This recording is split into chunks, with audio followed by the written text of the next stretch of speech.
Alright guys, welcome to the channel. So, this is the behind the scenes of Overwatch 2 panel, and we're going to go through this. Welcome everybody to Blizzcon. We know that you all want to hear more about Overwatch 2. Yes, Allow us to invite you behind the scenes to explain more of what we're doing and why. Everybody, please hit record. Fingers crossed.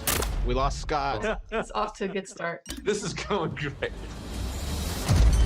We've been assembling one of the best teams that I have ever worked with. I'm nervous. And I'm so proud of the progress that we have made together. What was that? I really liked the That was stylized Sojourn. drop down. Imagine that it's coming forward, boom, boom. This starts to spin. The scale and the scope of this game have meant that we've needed that the to menu? grow substantially. We have to. Mission select? Sorry. On the computer? Overall, I think we've done incredibly well as a team moving to work from home. Oh, shadow play. There have definitely been challenges, but the team is really putting everything we've got behind this game.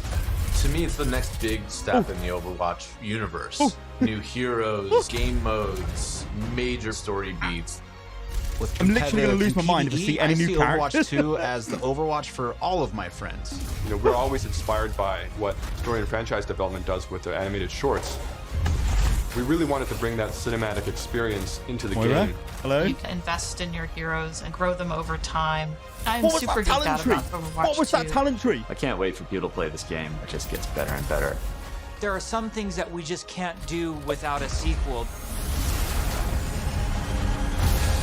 So thank you so much for your patience so far, and I hope you enjoy this behind-the-scenes look at Overwatch 2. What was those talent trees? They look way better than the original, well, the ones we've seen in... Okay, PvP update All of our first. players at home, they want to see one of the new maps that we've never talked about before. Really? I can just I can just talk about Aaron Keller. anything that I want to. Yes. You're serving this up to the guy that is like unintentionally leaked information in past interviews. You can do it officially now. Okay. So This is good. one of the maps that I'm most excited for in Overwatch 2 is our Rome map. Rome. Oh, it's a Colosseum. We always want Overwatch to feel like this globe-trotting adventure for our players. So we're having a lot of fun coming up with the Overwatch version What is of that thing in Rome. the sky? We wanted a very romantic, sort of this powerful feeling of old world architecture. One of the most exciting things for me is the early building of these maps, where we get to sit down together with key people from the environment team, level designers, What is this, a effects payload map? groups. We'll spend some time talking about moments in the game that we really want to see, like the Colosseum or a grand view of the hills of Rome in the backdrop. And then we'll go back and do a paint over, or we'll do a concept What? painting of certain things based on that. What? We try to draw inspiration from as many different man. sources as possible. For example, one of our environment artists had just taken a trip to Rome, and he returned with thousands of pictures and was so excited to work on a map set in Italy. There's a lot of ancient architecture in Rome that represents the empire that it used to be. So we brought some of that back. Some of the things that are destroyed in real life, we kind of rebuilt in a kind of an Overwatch style. It's one of the most beautiful pieces of environment art that I think we've made for the This does entire look game, really and good. it just absolutely took my breath away. Remember though, Paris looked really good. Can we reveal more maps? Yes, Scott. Scott, why don't you have the honor? Why don't you reveal, like, is there an artified, like, let's pick an artified one. I know what map I want to talk about. It's the one that I just get super excited about. New York City. New York City New York. is just an amazing Overwatch location. Yo, what about Birmingham in the UK? We're really Any striving chance? to make it as authentic as possible while still putting this Overwatch spin on it. There's a lot of amazing buildings and architecture pieces that just, especially for artists, stands out a lot. And Man, they I just usually love use seeing this new kind of content Art for Deco Overwatch. style from the 1920s, 1950s. We started in an Oh, area bro, that's a please. little bit like the village. There's some smaller shops there. There's a fire station, little pizza places and things that people that are familiar with New York City will either recognize or maybe see the reference that we're trying to Could you imagine make if with this some stuff of was our being different launched into locations. Overwatch, though? It feels like something It looks you ready haven't to seen in go. other games before because it's uniquely Overwatch. It's killing me seeing this stuff. It's killing me. Well, we should move on. Otherwise, we just have to reveal more maps. So we were talking about PvP. And, you know, one thing that I think is really interesting about PvP in Overwatch 2 is some of the philosophical changes we're making to the approach. PvP feels different and new. We're upgrading our combat feel. The roles are playing differently. When it comes to all new maps, it's a pretty big departure from where we are on live right now. Okay. So I can't wait to see where we end up with it by the time we launch this thing.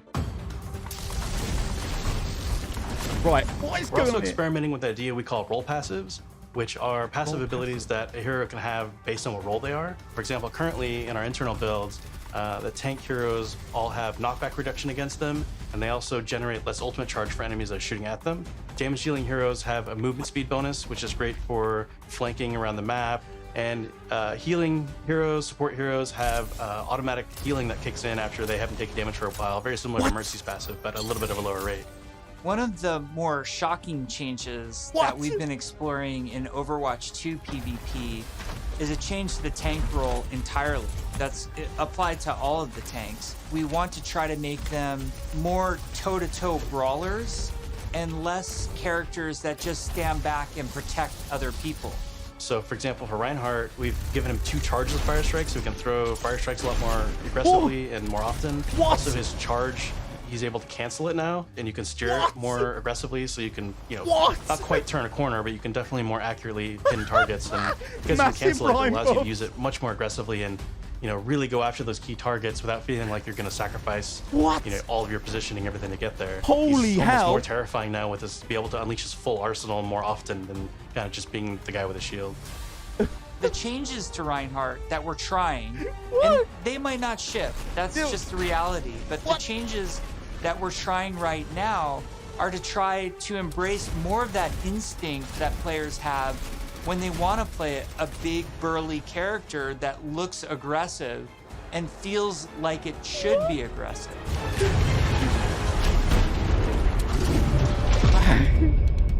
Okay. Shortly after BlizzCon, we spun up this group, our combat field group, to really just work on what happens when a player holds the trigger. We're putting a ton of effort into looking at all of our characters and trying to give them even a more visceral weapon feel. From sound to VFX to animation to the design of these units, all new sounds for a lot of our weapons in the game, and a whole new sound system that's driving it. And we didn't just level up a unit, we leveled up the rest of the game. When we first started working on Overwatch, you know, we spent quite a bit of time working on gunfire sounds and just general combat feel to make it feel really awesome. We're revisiting pretty much everything. Nothing's off the table, so we're looking at even kind of small things such as quick melee attacks that every hero has. So they have kind of new audio pass and a new kind of feel and visual effect when you hit things. One of the bigger efforts we're undertaking for Overwatch 2 is what we're calling our Weapon 2.0 Sound Pass. What this is a big overhaul to the weapon systems in the game. That means the way the gun feels in your hands.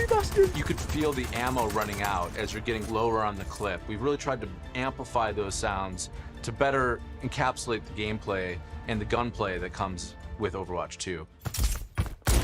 Well, McCree. Another McCree, key hello. for the weapons Hello, was getting them McCree. to feel like they're in the environment. This meant working with convolution New weapon reverb. model? It's a new system that McCree. we've implemented into Overwatch. It's a way that we can capture the acoustics of an environment and transport it onto the sounds that we're using. So we went and captured tales of guns in different environments. I love this kind through of our stuff. weapon shoots. This has been really cool. What?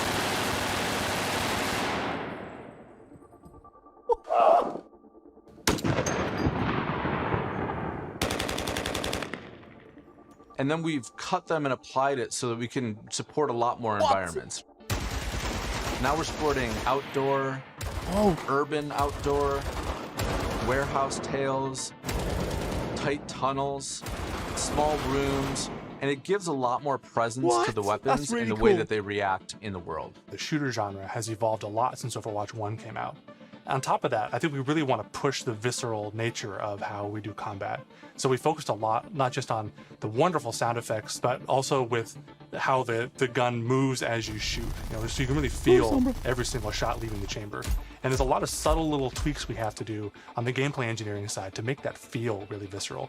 Everything from making sure that the camera shakes are crisp, making sure that if you get shot, you know exactly these tight indicators show up on the outside of your reticle. All these things play into making the game feel not just tight and responsive, but also modern and up to date. It's so polished. Take 76, for example. What we wanted to do in Overwatch 2 with his weapon was make it really feel incredibly powerful, and that happens with a bunch of different elements that mix together. But it really feels like the gun is almost just outside of your control. A lot of that comes down to this camera shake technology, where every time you fire the weapon, you want to feel like it's running through your entire body, and the camera shake gives that extra bite to every single shot out of the chamber. It makes him feel really great.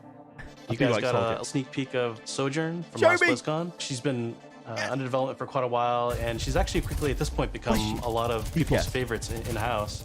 When we look back at Overwatch when it was originally created, there was a lot of heroes that were made from a gameplay standpoint kind of surrounding a weapon type. For example, Pharah was based on a rocket launcher hero. Widowmaker is clearly like kind of the sniper. We thought there was a weapon that was kind of missing that would be a lot of fun to play with, and that's a railgun.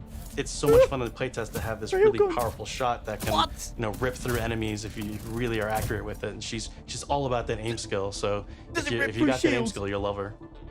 We're still exploring new game modes, and we're also reevaluating older game modes that people are more critical of. You know, we're of the mindset maybe 2CP doesn't exist in Overwatch 2. Yes. Maybe there's a new cool game mode that replaces it.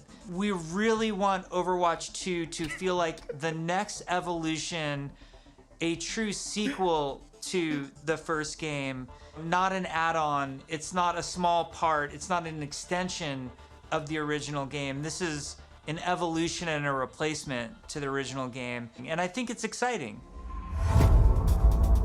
Okay, I've been enjoying this so far. Hero missions are probably one of the things that's the hardest to wrap your head around if you've never played one of them. The goal around hero missions is for these to be this co-op PvE experience. I personally only play competitive mode. Like, I'm all about that competition. And I have friends that they don't want to do that at all. So I'm really looking forward to a game that I can play hours and hours with my friends who aren't in competitive. And it's also something that I'm interested in.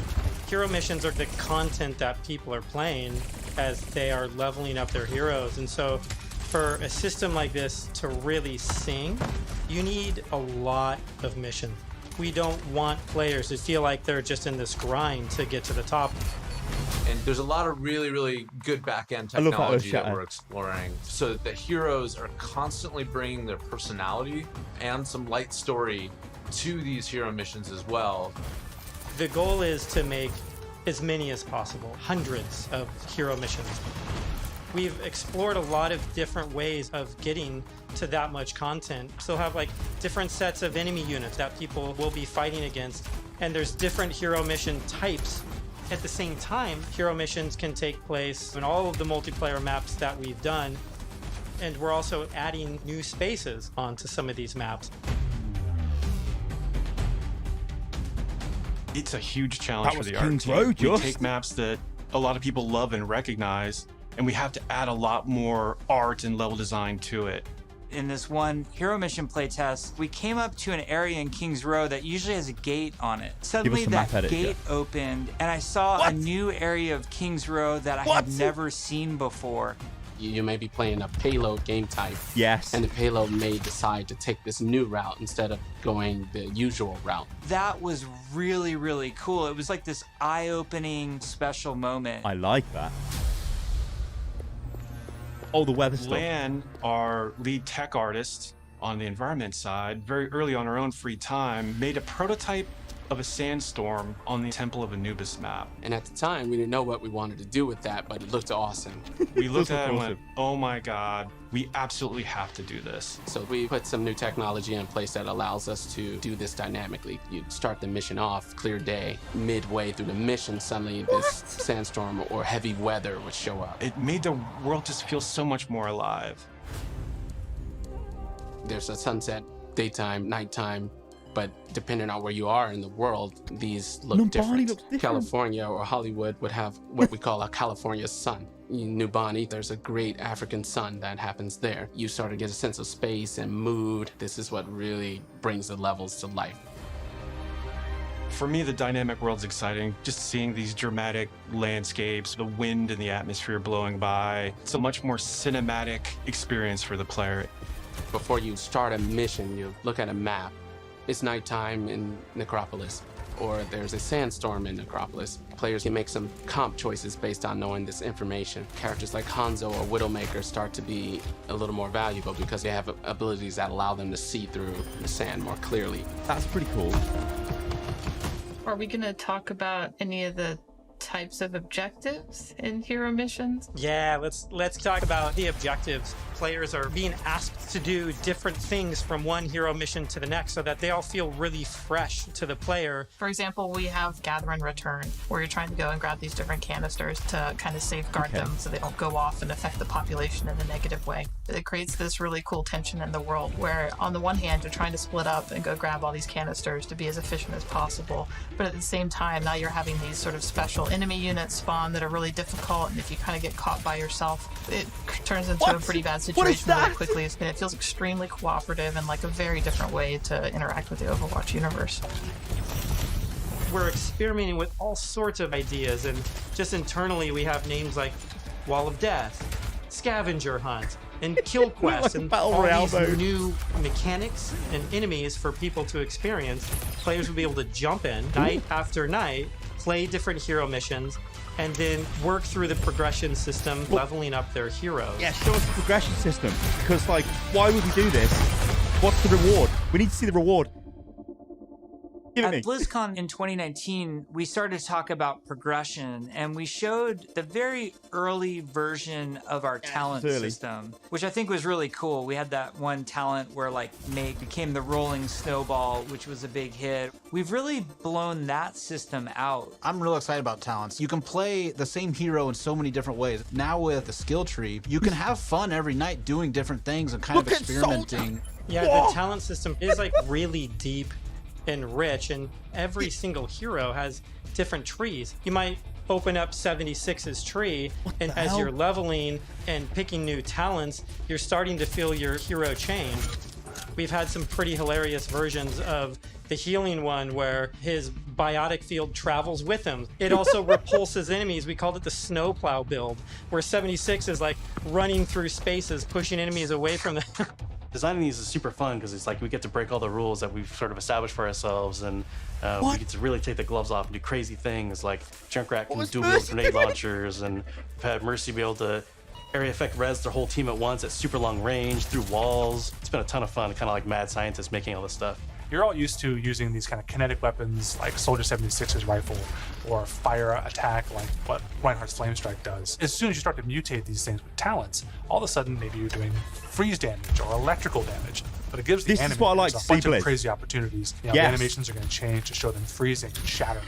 And if you shock someone with a lightning attack, they can shake in place and stun, maybe chain to other enemies. All sorts of stuff to make you feel like you're controlling the battlefield in novel ways. As a huge RPG nerd myself, the first time I opened up the talent tree system, it was like, oh my gosh, this is speaking my love language. Like, I just want to plan and I want to see like, where I want to invest and how am I going to play this character. Yes, it's so great. And you start at the bottom of the tree. Like, yes, oh my, exactly. Like Tracer gets to do what? Yeah. And then you start working and kind of planning how you're going to get down there. It's like, it's so fun. Very nice. Very nice. I like. Very nice. When we look back at BlizzCon 2019 and we talk about some of the criticisms that we had, one of them as a development team that we felt was that the combat was just not engaging enough. So the fact that our combat wasn't highly engaging to us as players meant that we had a problem with the enemy units and that they just weren't feeling interesting enough. Just because we show something to the public, it doesn't mean that that is what it's going to be. If we make discoveries where things aren't working how we want, they're not reading how we want, they're not fun enough, we're totally down to reinvestigate, reiterate, and just really find ways to level kind of all aspects of things until they feel good. I would say a major focus of all of 2020 was to make the null sector enemy units more engaging. And some of this was adding new units and evolving other units that we had. Interesting combat for us is varied combat for us. So sometimes we're going to ask you to protect something in Overwatch 2. Sometimes we're just going to ask you to get someplace. Sometimes we might ask you to escort something across a map while it's being attacked. And so it's a different type of spawning, and it's a different type of units that are in there, and it's a simpler objective. There's a lot of units Aaron is talking about. Lots of different units, lots of different types. They serve different purposes. You do different things to them. It's really going to help a lot of us find the fun and make sure that Overwatch 2 is a blast. One of those sets of enemies is what we internally call objective units. And they're typically units that don't even attack players. The simplest version would be something like the Breacher. It's two legs with this huge bomb on its back. It was built to do one thing, slowly and methodically march towards its objective, and then it transforms, and the bomb opens up like a flower. It starts spinning and charging up, and you hear this awesome sound, and you know you have a little bit of time before it's gonna explode and you have to take it out.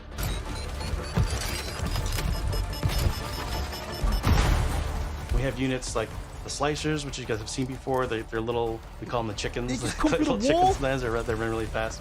You know, we have a guy we're experimenting with right now who flies and drops these bombs that create these kind of ever-expanding smoke fields that you have to escape from, but because they're super deadly. So you really get to use your mobility options to kind of escape that. There's things like the Polar. You could be moving through these darker alleys, and as soon as you hear that Polar spawn, it suddenly becomes like really spooky and kind of scary.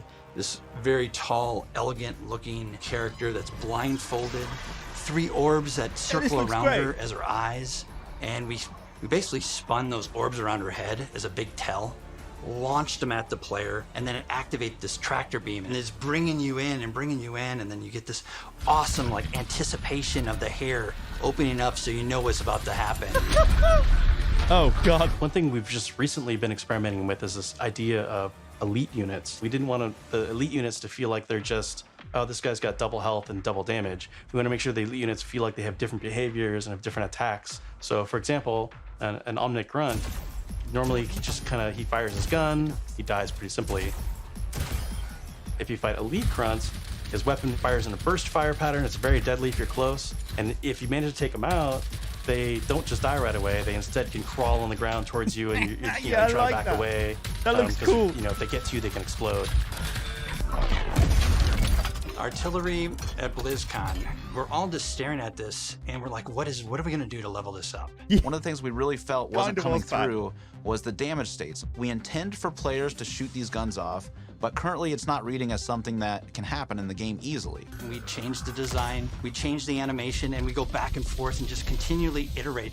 We decided, hey, you know what? We're gonna just delete half of these damage states, so now it's super readable.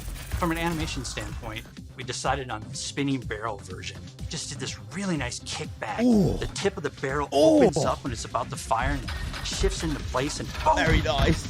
Look at it.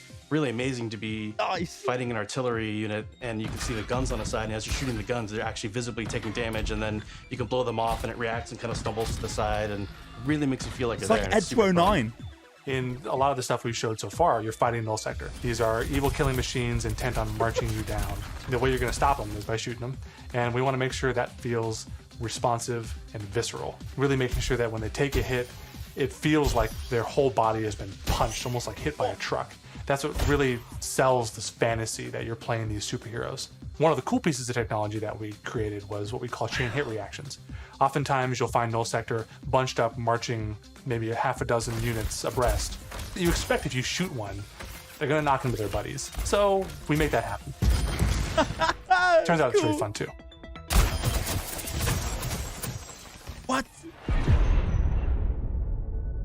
Oh, come on. One of the things that we showed it's gotta be last year at Soldier. BlizzCon was the new looks for our heroes. The theory kind of going in was like, you want to preserve the essence of your hero, but also kind of show that that hero's evolved and kind of changed and moved forward. So we have a lot more new looks. So I'm excited to see how players and fans react to all of the ones that we've done so far. Maybe we'll share some of those Show new me looks, Soldier. today, which would be cool. We're going to reveal McCree's new look for Yes. Overwatch 2, as well as Pharah. And we're really excited to show off some of our first villains with Reaper and Widowmaker. But first, I wanted to talk a little bit about New Widow. technical wear, kind of like technical clothing. What that really is using very techie fabrics, as well as having very intricate but functional straps, designed in a way that is very aesthetically pleasing.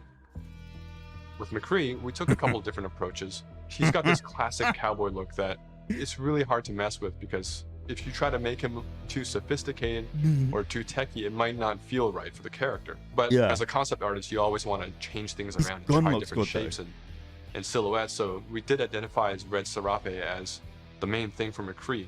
We also tried a couple different things with McCree's cowboy hat. We didn't really want to mess with that too much, because that's a very iconic part of him. So that's another piece that we kept. We tried some retro cowboy looks that mixed in some tech here and there.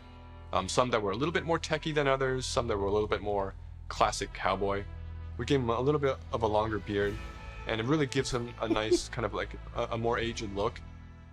What's different about Pharah than some of our other heroes I like that is McCree. Pharah's completely covered in armor. We didn't want to change her silhouette too much. It was more about experimenting on different colors. So it felt really appropriate for her to be the one to harken back to those original Overwatch colors of white and blue. One of the things that we wanted to update on Pharah was her visor. Instead of being completely opaque and reflective, we tried a little bit more of a transparent approach, and being able to see through it a little bit now allows us to see some more of her emotions. Reaper was actually the ones I was very excited to work on, because I could see a lot of potential in how we can integrate his cloak and his give him a big cowl collar. and his armor, and how we can make all those shapes really sing within that classic, Reaper silhouette. We tried a couple takes with the first pass, like completely silver arms, more layers to his jacket. Reaper's mask is obviously pretty sacred to us, but the thing you'll notice immediately is that it's now completely silver. Instead of the bone white, he's got this like almost like deadly edgy silver that just gives him that classic Reaper look. With Widowmaker, we started with the IDA stage, exploring a breadth of ideas. We tried things like a more insectoid approach, treasure hunter. One of them made her feel like a classic Bond villain, so we kind of steered it back towards one of the more cyberpunk looking ones, almost like a futuristic femme fatale, which is basically what Widowmaker is, but she even feels more upgraded. So I'm super glad that we went down this route. We played with different hairstyles too. Widowmaker has the really long ponytail. This is going to get my video really demonetized, look. please. And we really liked the hairstyle on one of the designs that was more of a braid, and it was really interesting look that also preserves Widowmaker's original silhouette with that long ponytail. We've been working a lot with our domino engine and making our cloth look better. Now that we have this cloth tech, we're going to be able to make some really cool, unique silhouettes that will help them stand out from other heroes. We put a lot of time and effort into our face rig, and what I mean by that is we're gonna be able to get really close to these characters, and it's gonna feel really cool. It is absolutely worth the time and the effort to invest in the technology, and that way we can make these characters do more things that we haven't really been able to do before. It's been super exciting working on the new looks for Overwatch 2, and it's just been so inspiring to watch the team try things that we've never tried before, and I just can't wait to show off more in the future. Overwatch 2 is probably the largest opportunity we've had since the inception of the franchise to really expand what Overwatch even means to our players. In 0 Hour, we saw that some of the heroes got back together, but we're also seeing that there seems to be a second huge Omnic uprising. We're going to learn who's behind that uprising, why that's happening, how globally spread is it? That's Torb.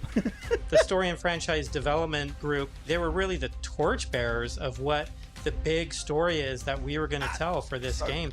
We have a lot of interaction with them. They're working on in-game cinematic intros and outros for every one of our story missions. It's been really great to see this collaboration grow and develop. The story is just a little more integrated into our missions than it ever really has been before. All the available heroes get dialogue for a given mission. We have NPCs. We have multiple hero choices.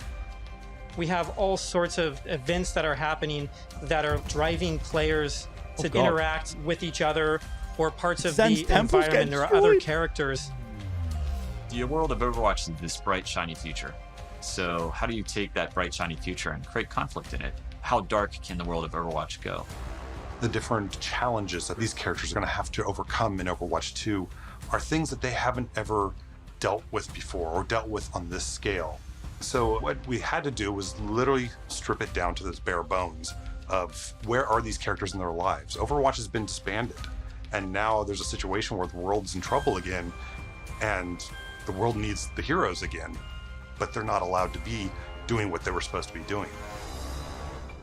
We started to book these off-site locations so we could brainstorm over and over different versions of what the Overwatch 2 story campaign could be. And we basically had these whiteboards that we were carting around everywhere. The room was filled with whiteboards, and we would just write every day story beats with the characters and who was doing what and where. And oh my gosh, we forgot this character. We had these giant sticky notes, and each one of them would be a mission with a bunch of notes on it. You know, somebody say, well, what if we moved Rio to the end? And they'd physically grab it off the wall and stick it on the end. And we did this for a while, you know, until we all felt that it was pretty close to what we wanted. Then we could send it to our writers' rooms. The writers' rooms then had a much clearer direction of where we wanted this process to go.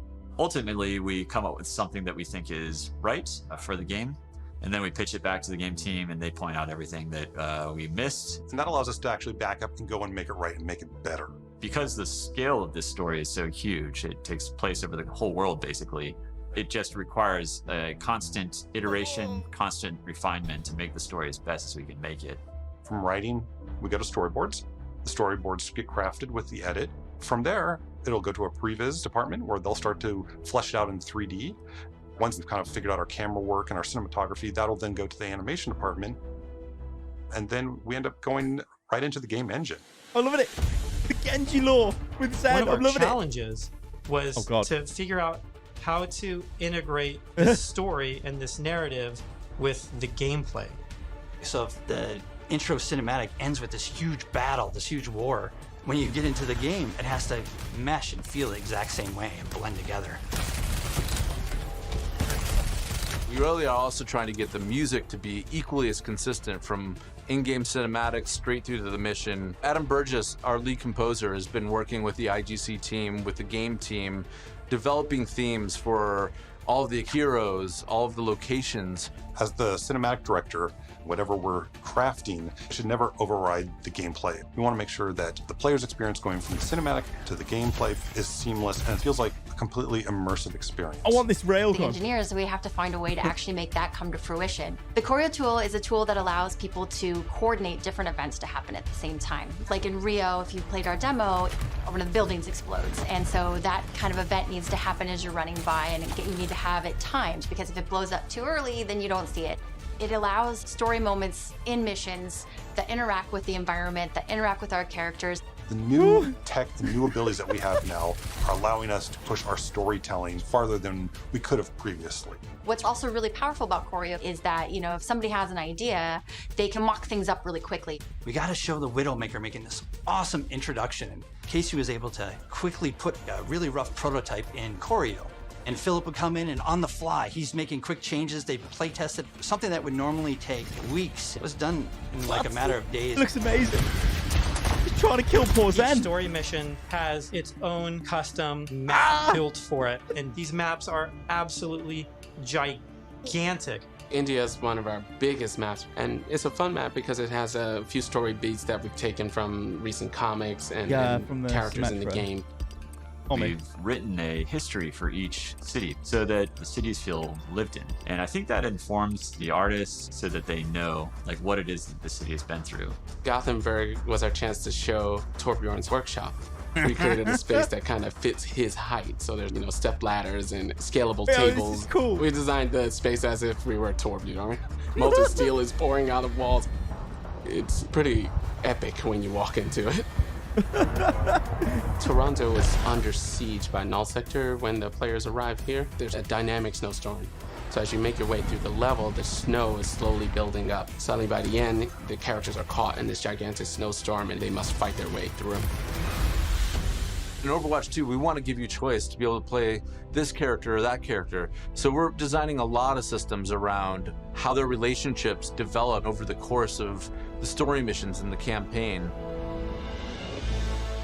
We have a cast of many characters, all on screen, all at the same time, and it's fantastic to actually see them all interacting and working together in ways that we've never actually seen. We've always thought about it and hoped for it, but now it's actually happening. It actually requires us to have a whole new branching dialogue system. If you happen to have Genji and Mercy in the second mission of the game, you might get different dialogue that's about their relationship. Whoa. Our voice actors bring the characters to life in ways that everybody has fallen in love with, from inside Blizzard to the fans. Just to hear this collection of actors all together, all interacting, has been a real treat. Hammer down! I wish people could see how many people are involved when it comes to something like telling the story of Overwatch. It doesn't just come from a singular person, it comes from a group. And it's a really talented, fun group that all works together. We've been developing what we hope is one of the best stories ever. And, there's some key story moments that I'm really excited about, and I really can't wait to see how people react to it.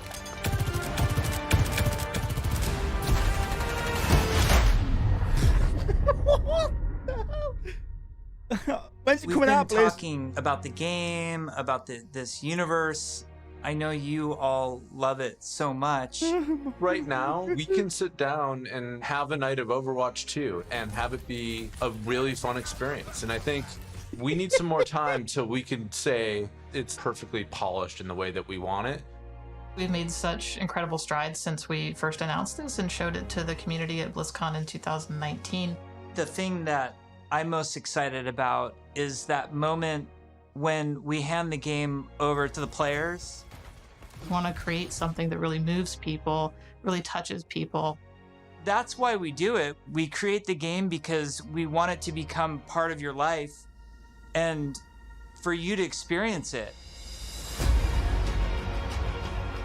For Overwatch 2, we're upping the bar. It's kind of 5 games in one. It's a huge undertaking. The new tech and the new aesthetics for the new looks bring you closer to the characters that you love, and we're just getting started. The fidelity of the gameplay experience is much richer. We are making cinematics that push the boundary of what we can do to tell stories. We want this dynamic world. We want things to feel alive. I'm really looking forward to being able to expand the world of Overwatch for our players. Oh, We're really Rome's a trying push to man. tell this epic story.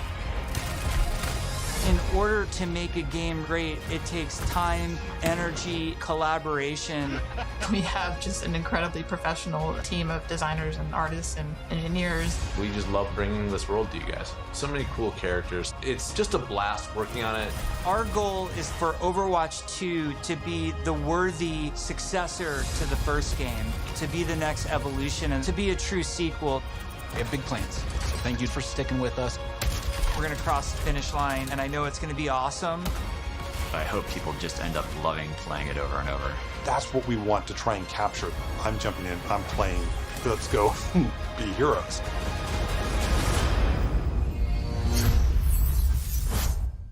No release date yet then. So they're still working on it. They don't want to give us a release date. No mention of beta. But